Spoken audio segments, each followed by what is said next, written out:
የመጽሐፍ ቅዱስ ዕውቀቶን ይመዝኑ። ከሁለተኛው የወደ ተሰሎንቄ ሰዎች የወጡ ጥያቄዎች። አንደኛ፣ የሁለተኛው ወደ ተሰሎንቄ ሰዎች መልእክትን የጻፉት እነማን ናቸው? ሀ ጳውሎስና በርናባስ፣ ለ ጴጥሮስና ያዕቆብ፣ ሐመርሃ ጳውሎስ፣ ሰልዋኖስና ጢሞቴዎስ፣ መልስ የለውም።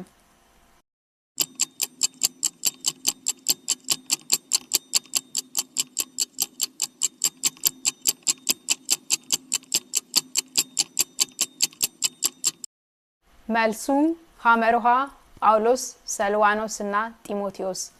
ሁለተኛ ወደ ተሰሎንቄ ሰዎች ምዕራፍ 1 ቁጥር 1። ሁለተኛ ጳውሎስ ስለ ተሰሎንቄ ሰዎች እምነት ምን ብሏል? ሀ እየቀነሰ ነው፣ ለ ግላዊ ሆኗል፣ ሐመርሃ ከጊዜ ወደ ጊዜ እየጨመረ ይሄዳል፣ ሁሉም መልስ ይሆናል።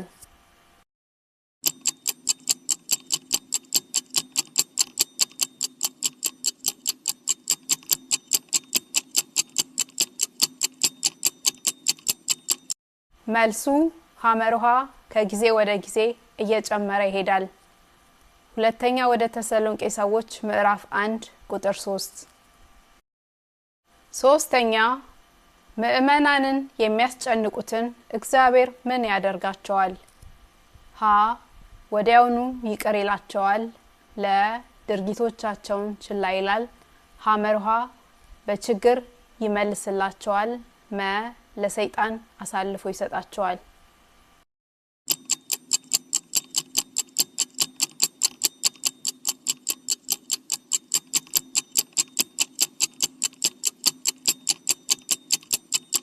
መልሱ ሐመርሃ በችግር ይመልስላቸዋል።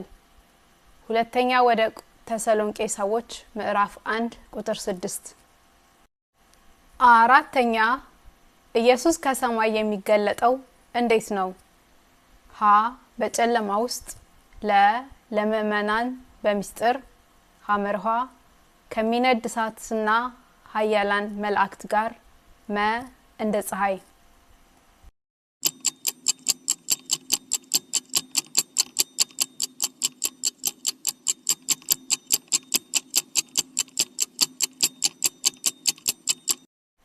መልሱ ሐመርሃ በሚነድ እሳትና ኃያላን መላእክት ጋር። ሁለተኛ ወደ ተሰሎንቄ ሰዎች ምዕራፍ 1 ከቁጥር 7 እስከ 8። አምስተኛ የጌታ ቀን ከመምጣቱ በፊት ምን መሆን አለበት? ሀ ሶስተኛው ቤተ መቅደስ መገንባት አለበት፣ ለ የአመጽ ሰው እርሱም የጥፋት ልጅ ይገለጣል፣ ሐመርሃ እስራኤል መመለስ አለባት፣ በኢየሩሳሌም የመሬት መንቀጥቀጥ ይሆናል።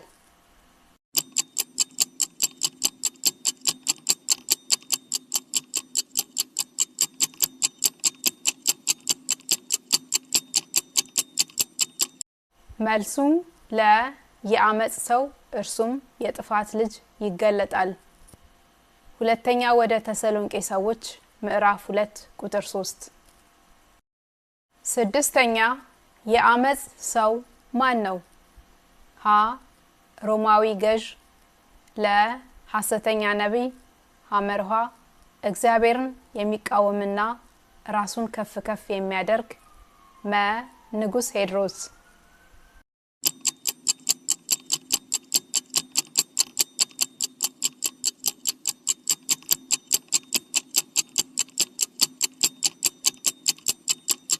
መልሱ ሐመርሃ የሚቃወምና ራሱን በእግዚአብሔር ላይ ከፍ የሚያደርግ። ሁለተኛ ወደ ተሰሎንቄ ሰዎች ምዕራፍ 2 ከቁጥር 3 እስከ 4። ሰባተኛ ፈጣሪ ለአንዳንድ ሰዎች ኃይለኛ ማታለያ የላከው ለምንድን ነው? ሀ እንዲድኑ፣ ለ በእውነት ያላመኑ በአመጽ ደስ የሚላቸው የነበሩ እንዲቀጡ፣ ሐመርሃ እንዲጸልዩ፣ እምነታቸውን ለመፈተሽ።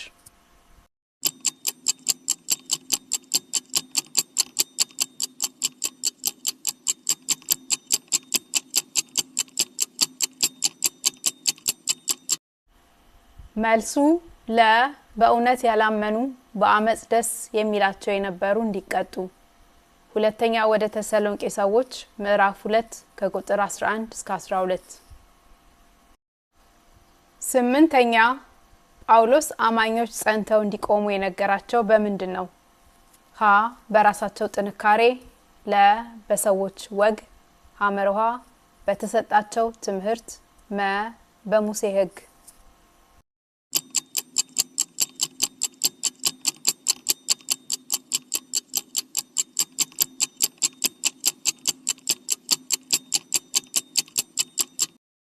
መልሱ ሐመርሃ በተሰጣቸው ትምህርት።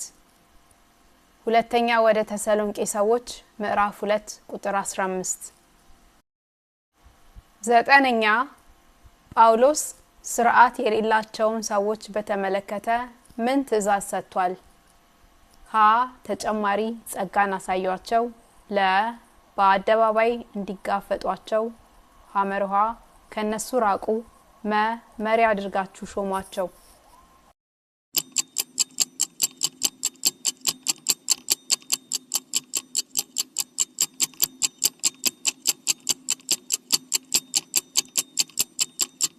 መልሱ ሐመርሃ ከነሱ ራቁ። ሁለተኛ ወደ ተሰሎንቄ ሰዎች ምዕራፍ 3 ቁጥር 6።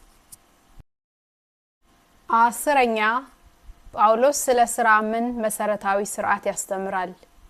ሀ ስራ ለአማኞች አማራጭ ነው፣ ለ የማይሰሩ ሰዎች መብላት የለባቸውም፣ ሐመርሃ መሪዎች ብቻ መስራት አለባቸው፣ መ ስራ ቅጣት ነው።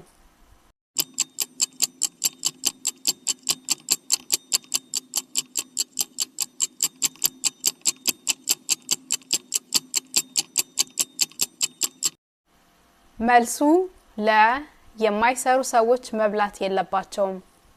ሁለተኛ ወደ ተሰሎንቄ ሰዎች ምዕራፍ 3 ቁጥር 10። ምን ያህል ጥያቄ መለሱ? መልሶትን በኮሜንት መስጫው ላይ ያስቀምጡልኝ። እባክዎን ሰብስክራይብ፣ ላይክ እና ሼር በማድረግ ድጋፎትን ይግለጹ።